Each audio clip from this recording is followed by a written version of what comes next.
Tenemos una visita.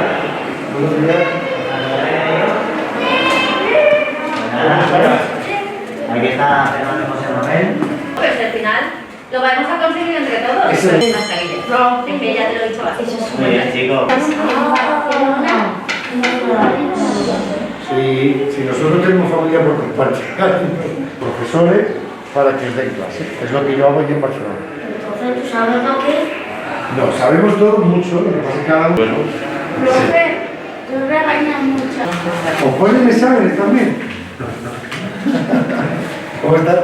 Pues yo soy José Manuel, venimos de Barcelona y nada, soy estudiante de educación social.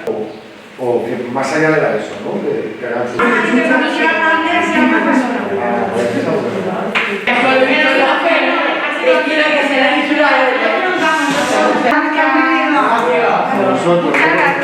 También estáis más confortables y más a gusto estudiando cuando hay silencio y un clima de agua. Mi sueño es que todos los niños y niñas del Santiago cumplan sus sueños y que tengan el mejor de los futuros posibles. Ese es mi sueño. Muchas gracias. A vosotros.